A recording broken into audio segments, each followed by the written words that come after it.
To get to where we are now with video game adaptations in film and television, such as The Last of Us, Sonic the Hedgehog, and Castlevania, we had to slog through a lot of failed attempts. You created it all so you could be immortal. Why? And with the Illumination-produced Super Mario Bros. Movie quickly approaching, or currently in theaters, or out on Blu-ray, pick which one of those fits when you're watching this video, I wanted to go back and take a deep dive into the last time those guys at Nintendo tried doing this, with the 1993 feature film, Super Mario Bros. Hey guys, my name is Andy, but you don't care about that, you care about the content, that's why you're here. I just wanted to take a second and say that this is a project I've been trying to kick off for a very long time, and I'm so thankful that you're checking it out. It's called Adaptations. We're going to be taking a look at movies and shows that were based on games, and maybe down the line games that were based on movies and shows, and seeing what the creators kept and changed and adapted to their respective medium. I'm planning on having a whole companion podcast and other fun stuff, so if you like the video, hit like, hit subscribe, just throw me up into that algorithm. But only if you like it though. You know, I'm not out here begging, okay? And you don't even know how the video is going to turn out. I mean, I don't even know how it's going to turn out. It could suck. But let's find out together.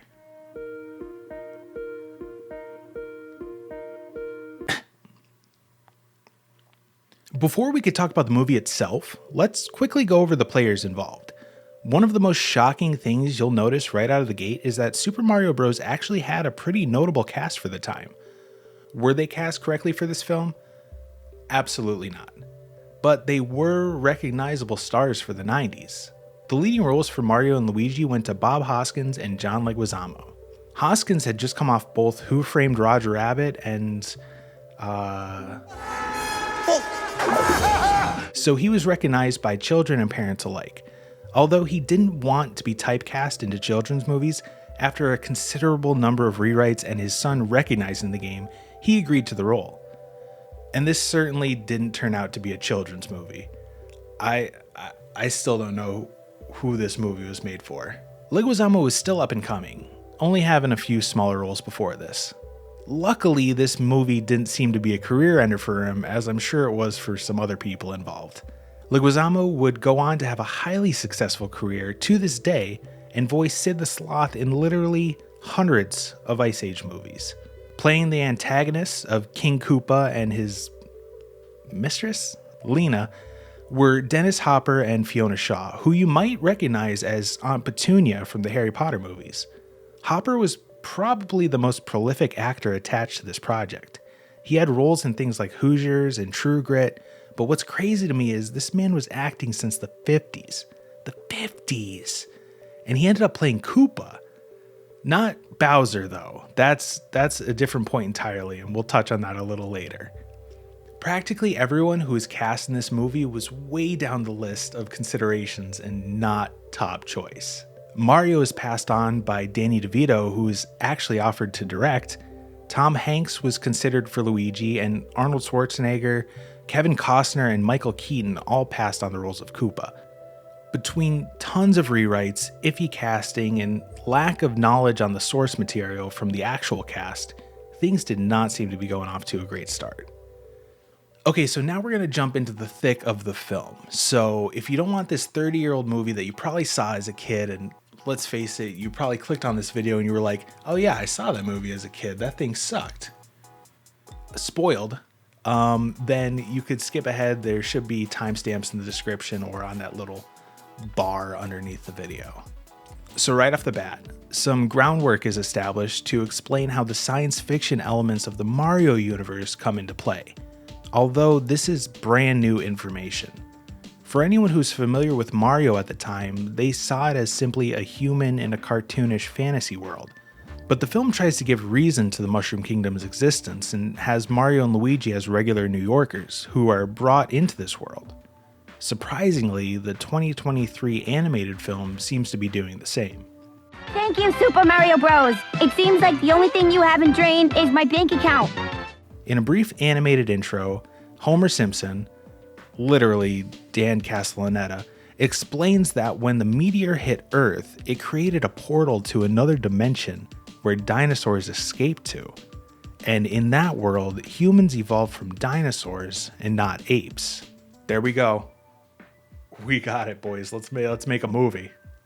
Jumping ahead to the 70s, a woman drops an egg off at an orphanage with a stone attached to it. Nuns watch as the egg hatches and a baby is inside. How these nuns didn't think this was the Antichrist and immediately start wailing on it is beyond me. Cut to present-day Brooklyn and we meet Mario and Luigi. They're plumbers who are being ran out of business by the big guy, Scapelli. Although, maybe it's because their phone number is super confusing. Daisy is also introduced as an archaeology student, digging up dinosaur bones and being threatened by Scapelli because he wants the rights to that land. After a chance encounter, Daisy meets the Mario brothers and hits it off with Luigi. All of this has been going on while girls are going missing in Brooklyn, and then we're introduced to Iggy and Spike, who are searching for Daisy but keep nabbing the wrong girl. Just want to get this out of the way, Iggy totally looks like he could be Oliver Tree's next persona. After a night out with Mario and his girlfriend Daniela. Whatever. Daisy shows Luigi her excavation site. That sounds a lot worse than it actually is. But when they get there, they see that the site has been sabotaged by Scapelli. Luigi grabs Mario and they fix this big leak, but they're knocked out by Iggy and Spike, who then grab Daisy. The brothers wake up and they're chased through the caves of New York. Seriously, the sewers just straight up turn into caves with giant drops. Anyways, they discover the dimensional portal and jump through it to try to get Daisy back. On the other side, Mario and Luigi run after Daisy and soon find themselves in the Mushroom Kingdom. Just kidding. It's called Dino Hatton. Dino Hatton. So, this is where the bulk of the movie's references take place, mostly in the form of businesses and advertisements. What do you mean by that? We see signs for Thwomp Stompers, bullet bills, a bar called the Fire Snake, and giant signs that say Vote Koopa. I'm still not really sure who he's running against. Mario and Luigi, being the lovable goofs that they are, just think that they're in Manhattan since, it's been a couple weeks since they've been there. Even though there's half dog ladies pushing eggs in strollers. But I've only ever been to New York once, so I really couldn't say for myself. They find out pretty quickly that Manhattan or not, they aren't safe. All right. Get him up, suckers! Call an ambulance! Call an ambulance! But not for me! Now we're introduced to Koopa and get a little more exposition. For whatever reason, the writers made him a germaphobe, and he needs Daisy and the rock, which is a missing piece to the meteor that struck Earth, in order to merge the dimensions so he can have clean air. If he thought our world was clean, their air must have literally been made of farts. Iggy and Spike tip him off about Mario and Luigi, who actually ended up with the rock when chasing Daisy, and he puts out a plumber alert, which they act like is something super routine, like that they've prepared for. Plumber alert. Little does he know the rock is almost immediately stolen, and after an encounter with Toad, yep, that's Toad, all three of them are arrested. Toad for singing anti-Koopa songs, and Mario and Luigi for being plumbers. Just jumping in for a second, the pacing of this movie is so weird. They just fit all of this stuff on top of each other, but at the same time it feels like it takes forever to actually get anywhere. But that's besides the point. While Mario and Luigi are thrown in jail, Daisy is put in a holding cell with the other abducted girls, including Daniela, who was taken an hour before her, so I don't know, that doesn't really line up. Toad gets the brothers up to speed and they accept the fact that they're in a new dimension, and they're soon interrogated by Koopa himself. But nothing really happens here. You know what I'm talking about! Koopa shows them the process of de-evolution, which he used on the king to turn him into fungus, and then demonstrates it on Toad, turning Toad into a Goomba. Yep, that's what they make Goombas look like. Most of them have round heads that kind of look like Goombas, and then other ones look more like dinosaurs. They could be like Koopa Troopas, but I really don't think the writers put that much effort into it. Fun fact, I thought Goombas were meatballs when I was a kid. I thought they looked delicious. The guys try to pull a fast one on Koopa, almost de-evolving him, and then they make their escape. This involves zip lines, guns that shoot fireballs, car chases, and, oh, hold on. Go back a little bit. It'd be a miracle if those pizzas are even recognizable anymore. After escaping through a tunnel, they end up outside the city in a desert. Koopa Hari Desert, to be exact, but these names are getting a little ridiculous. Cutting back to the city, Lena is getting jealous of Daisy being the chosen one, but she tries her best to hold it together when telling her she's a princess.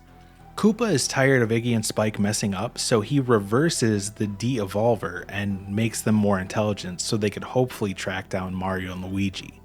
Daisy finally comes face to face with Koopa, who explains his plan to use her invulnerability of the dimensional rift to piece the meteor back together and merge worlds. Yoshi's also there, because why not? Yoshi! We gotta fit him in somewhere. Honestly, can you imagine Bob Hoskins riding on his back? Maybe I could see him punching it in the back of the head after dealing with this movie, but if he mounts it, that thing is dead. Anyways, Koopa gets super creepy and practically throws himself on Daisy. Take her away. I'll need to use her later. What the? Surprise, surprise, Iggy and Spike still mess up trying to capture Mario and Luigi. They agree to team up, promising Iggy and Spike the rock if they could get the brothers to Daisy. They know Big Bertha stole the rock, so they head back to the city to... Wait, how do they have a Statue of Liberty? Being wanted criminals, they show up to the club in the most vibrant suits they could find and soon run into Big Bertha. Fun fact, the husband and wife directors hired real strippers for this scene. After some finagling, Mario gets the rock from Big Bertha, but has to make an escape when Lena and some Goombas show up. Somehow during all the chaos, Lena ends up with the rock. And remember that, because this frickin' thing goes on a journey for the rest of the movie. Bertha helps them escape by giving them thwomp stompers, which lets them jump high and fly through the air. Get it? Cause Mario? After hopping on a garbage truck, Mario and Luigi eventually manage to make their way to Koopa's castle. Or I guess it's like a skyscraper? And at 1 hour and 7 minutes, they finally get their iconic red and green overalls. And let me tell you, this is where things start to pop off. Mario and Luigi hop in an elevator, some Goombas come in, and it eventually fills up more. Meanwhile, Lena just loses it, tries to kill Daisy, and stabs Yoshi. He's sitting there bleeding out. You cut back to the elevator. Luigi starts touching up on the Goombas. Cut to Daisy running away. She finds Iggy and Spike. Toad Goomba comes out of nowhere with some veggies, gets lit on fire. Cut to the elevator. Luigi gets them Goombas wound up and they start dancing. They escape through the vents and we could catch our breath for a second. Iggy and Spike introduce Daisy to her dad, the fungus mush. Yoshi's back. He's all good. I mean, he has like a knife sticking out of him, but he's cool to drive. Daisy contacts the guys and they're reunited, but it kind of seems like Daisy went insane. I want you to meet my father. The gang splits up. Luigi and Daisy go after the rock, but are immediately, like comically fast, caught by Koopa. Cut to Lena on her way to the portal, and the rock is taken from her by the police chief for double-crossing Koopa. Not really exciting, but we have to keep track of the trip this thing is taking. Mario goes back up to rescue Daniela and the other girls, which includes what might be my favorite shot of this movie.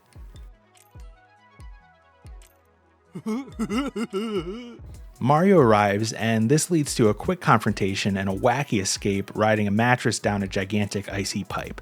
A sequence in the film that is just incredibly 90s, music and all.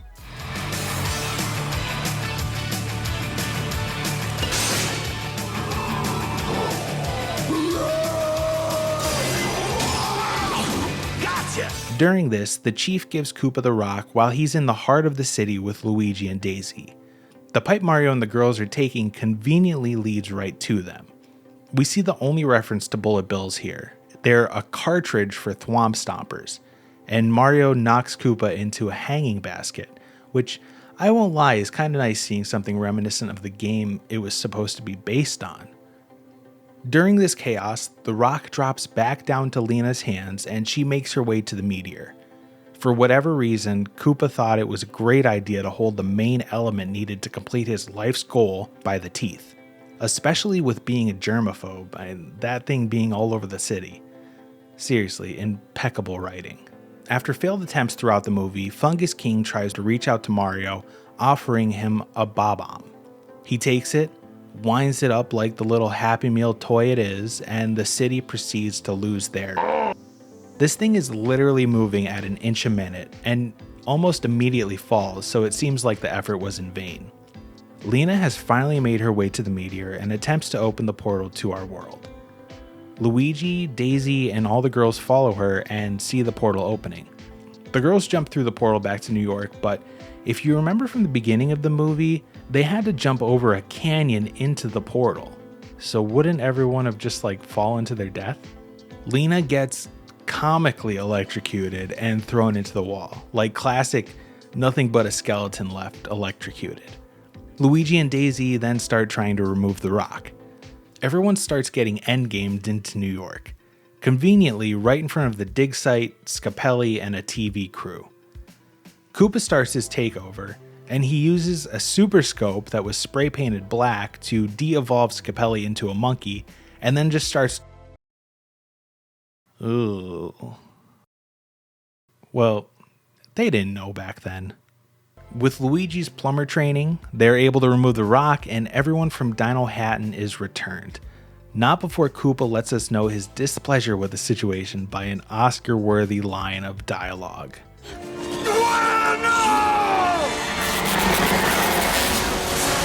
Toad Goomba gives Luigi and Daisy some de-evolved guns because those things are just everywhere now, and they run back to the fight.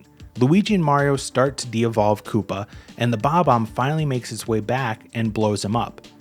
Not until they cash in on that Reebok money. Koopa gets blown back into his bucket and transforms into a prehistoric monster. But he's not so much of a threat because Mario and Luigi just keep lighting him up. I started blasting. Bang! Bang! Until he's nothing but a pile of goo. Koopa is officially dead. The city's cheering, they instantly start painting over his signs. Mario and Luigi are heroes, and we get that iconic Luigi peace sign. Oh, and after Koopa dies, the old king just returns to normal, like some kind of vampire situation. The brothers say their goodbyes, and Daisy lets Luigi know that she has to stay to meet her father and find her place in the world she was born in. The scene's kind of touching because no matter how ridiculous this movie is, John Leguizamo's Luigi is like a lovable goof, you know? And you could tell he's upset with not being able to stay with Daisy. Luckily, Yoshi comes in and waves at the camera. 3 weeks pass, Luigi is heartbroken, but he springs back up when he sees their story on his favorite conspiracy theory show, with the hosts deeming them the Super Mario Brothers. Luckily, that heartbreak is temporary as Daisy breaks down the door and says she needs the brothers for a new mission, leading into a sequel that would undoubtedly become one of the greatest movie franchises of our time. What? No sequel? Yeah, but the movie, it ended on a cliffhanger. Obviously, there's more to tell. Flop? But it's Mario. The actors hated it? Worst decision of their careers. Who said that? All of them, huh? Well, hopefully Toad went on to do some cool stuff. I like that guy. Well, looks like it was a one-hit wonder. Or whatever you call a one-hit wonder when it's not a wonder and actually a dumpster fire. But there are a few reasons for that, which actually tie into the overall adaptability of this film and why it ultimately failed. But before we move on, you guys all right? Should we take a break? Should we do an ad read or something? Well, we can't. Look at the numbers. I'm not getting ads. All right. So we should just probably move on. So when thinking about this film, you have to think about the time it was created. It was the early 90s. The Super Nintendo had just come out in the US. Mario was already a household name thanks to several games and the recently released Super Mario World, and companies like Sega were doing whatever they could to knock him off his porcelain throne. A British producer by the name of Roland Joffe met with Nintendo of America's president at the time, Minoru Arakawa, and pitched the idea of making a feature film about the adventures of Mario and Luigi. Arakawa was intrigued. Joffe then turned around and 1 month later came back with a script. It took me like a week to write the script to this video. Surely they could have put a little more time into it.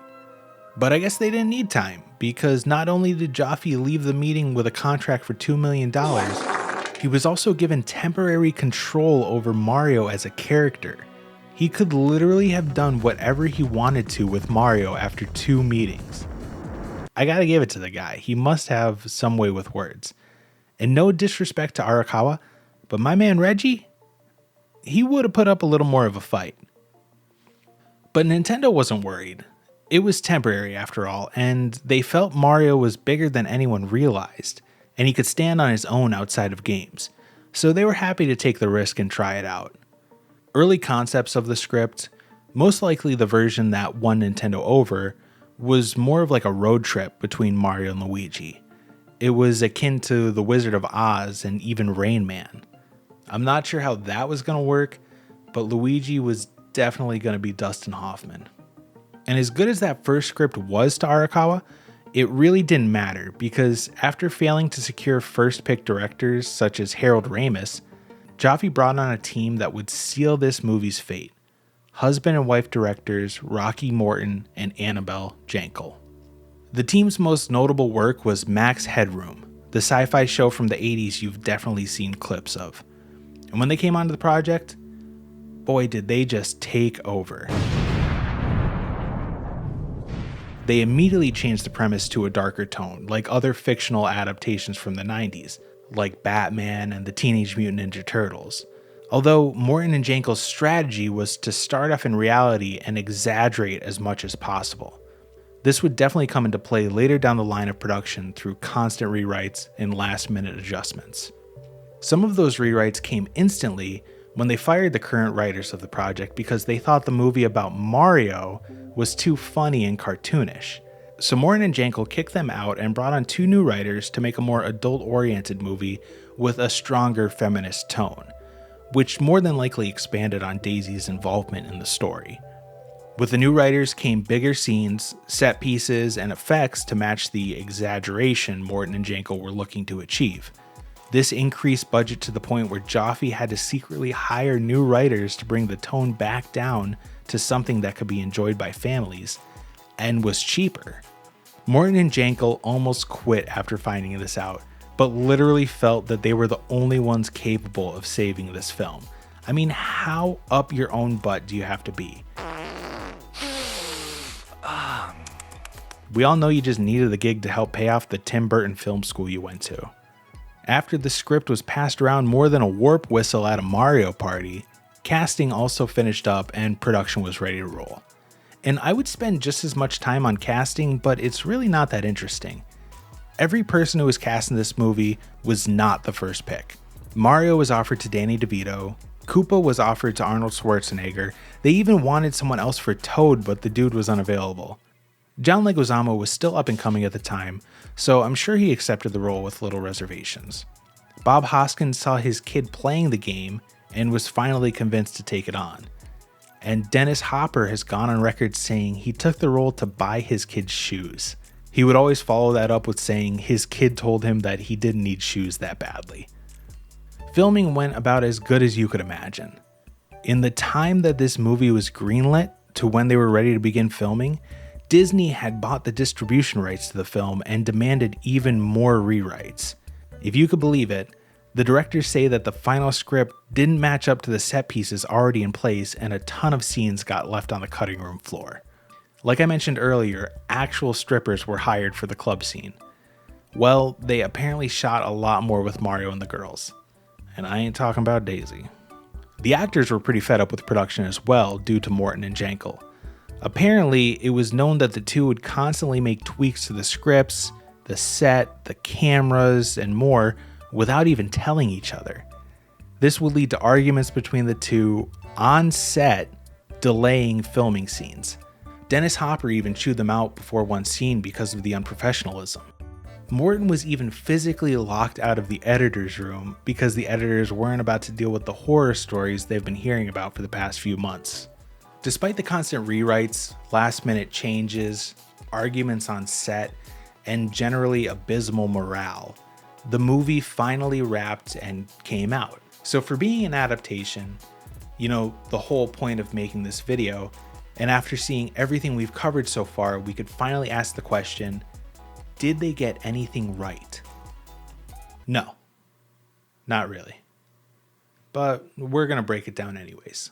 So by the time the idea of a Mario Bros. Movie was conceived, Mario was already featured in countless titles across the NES, arcade, Game Boy, and even other consoles.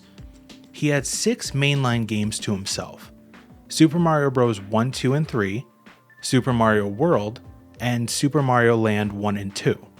Super Mario Land being a Game Boy title and actually the first appearance of Daisy, with Luigi and Koopa being there from the start. My point is, they had a lot of material to go off of, and we ended up with this. Right from the start, we see that the film's version of the brothers aren't residents of Mushroom Kingdom, but actually Brooklyn, which, as I mentioned at the start of this video, the 2023 animated film seems to be taking a similar path.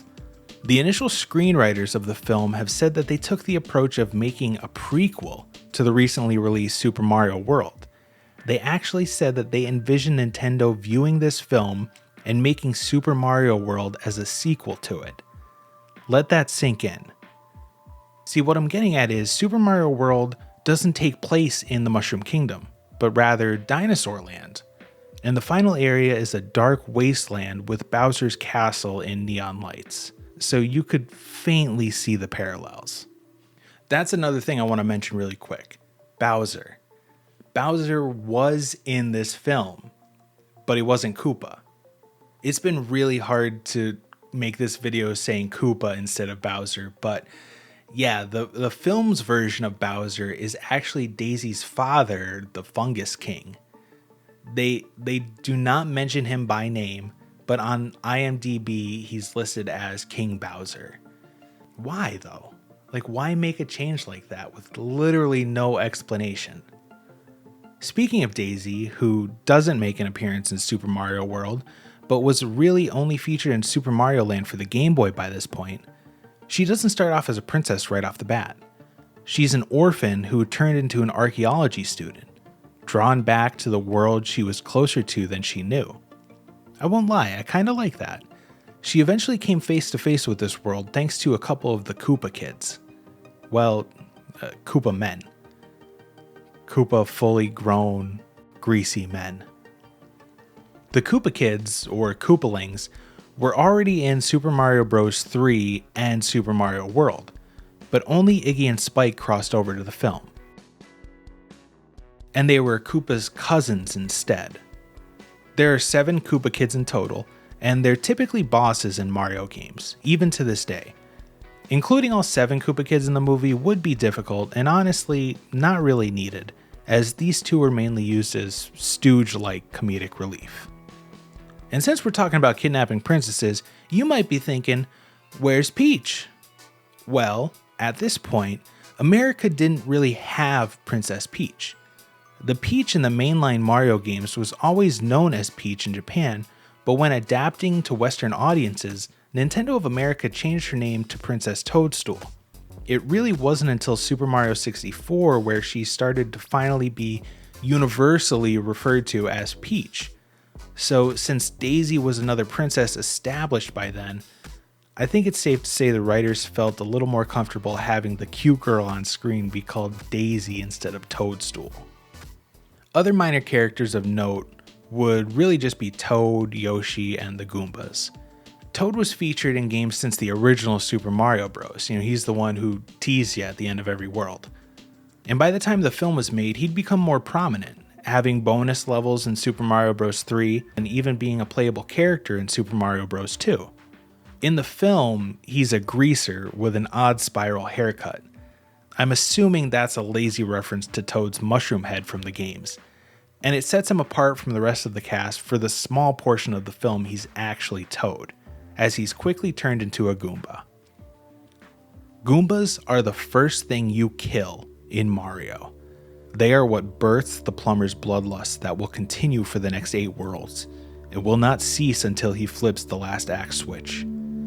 They are all around adorable creatures, being practically a head and feet. They shuffle back and forth and give the player a big target to hit, but it seems like the creative team behind the movie thought they were missing quite a bit in between, because the Goombas that appear in the film are essentially a meatball placed on top of a trash bag full of beef. Their heads honestly aren't that different from what a realistic, creepy Goomba could look like. Take that thing, slap some shoes on it, call it a day. Those wouldn't be threatening for a live-action film, though. Unless they were used as, gremlin-like swarms, which, now that I've said that out loud, I would actually kind of love to see that. No other enemies were actually featured in the movie. Goombas were kind of like a catch-all henchman. There were other variants of the Goomba, like I mentioned earlier. You had the main meatball-looking Goomba, but then you had the dinosaur-looking Goomba. You could kind of think of it as a Koopa Troopa if you really wanted to, but I don't think the writers went that deep. The other references to enemies were just that, references. We see signs in Dino Hatton for a bar called the Fire Snake. Thwomps were reduced to a boot, which we'll get to shortly, and Bob-ombs, which were enemies in the game, I guess can be considered enemies in the movie, but we only see one in use, and it's more like a grenade that needs to be wound up. Which brings us to our last adapted character. At least the last one worth mentioning. Yoshi.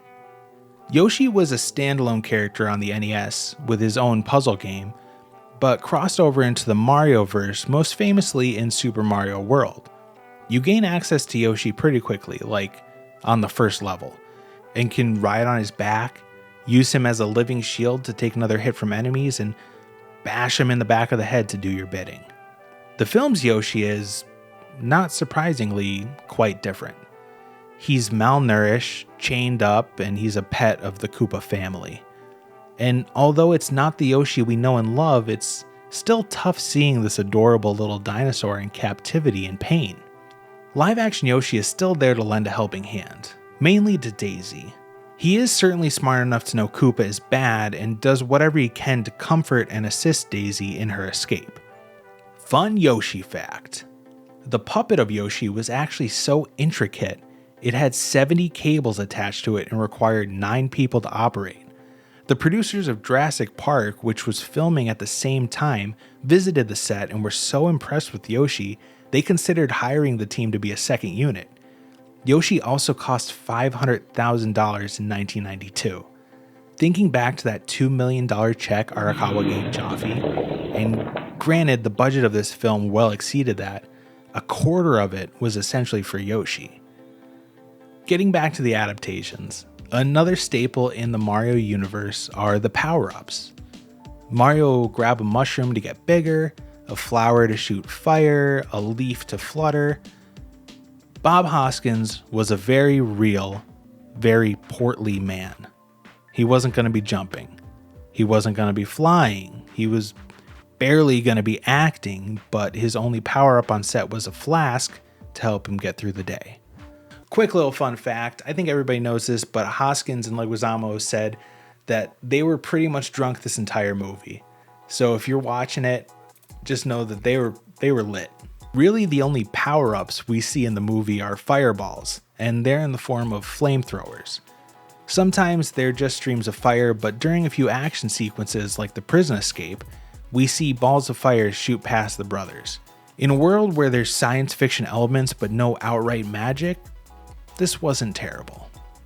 There was also a shot near the end of the film where Mario uses a mushroom provided to him by the king to block the de-evolution gun.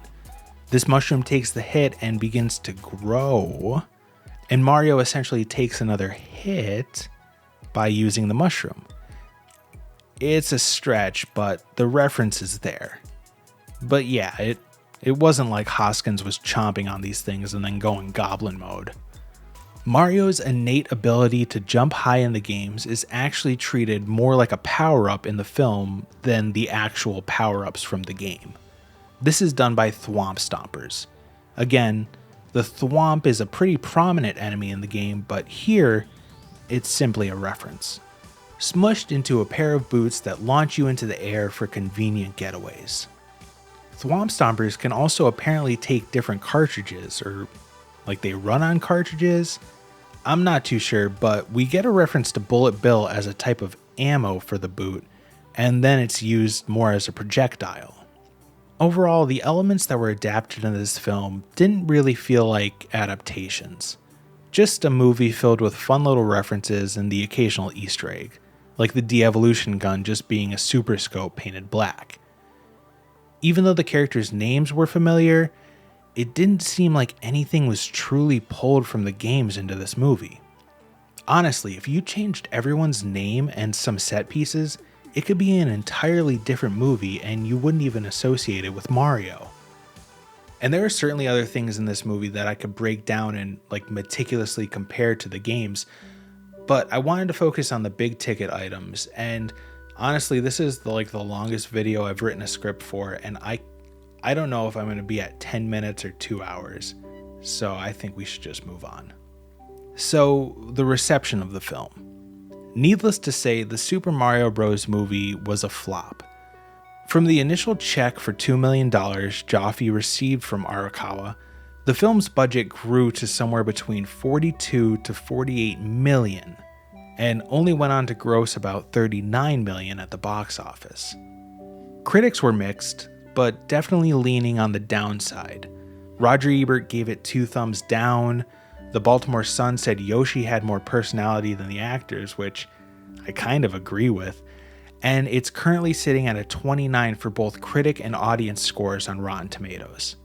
The Washington Post, however, thought the Goombas were the best thing they've seen since the flying monkeys in The Wizard of Oz, and they described the movie as a blast. I don't know if you could see this or not. But despite being a flop, much like Scott Pilgrim, Idiocracy, and even The Iron Giant, this movie definitely went on to become a cult classic. Like I said earlier, you probably clicked on the video because you have a hazy memory of seeing this movie as a kid, or have it on your shelf for being such an odd addition to your collection. People might not remember this movie in the best light, but those who know it definitely remember it. So again, I'm calling this series Bad Adaptations. And by the way, if you made it all the way here, thank you so much for watching the first episode of Bad Adaptations. Why don't you leave a comment, let me know you got here. But I don't see Bad Adaptations as a review show. I mean, I definitely express my opinions of the movie, but my goal is to analyze and compare original material to the adapted media. I'm not going to give this a score or tell you whether or not to see it, because I don't believe people should tell other people what to do. If this seems interesting to you, you should check it out and maybe you'll have a good time. I do, however, plan on going off a 2-point scale that I've ingeniously designed myself. The scale is based on how close an adaptation is to the original material, and if it's not, we ask the question, can it stand on its own feet? This will tip the scale between being a bad adaptation and a radaptation.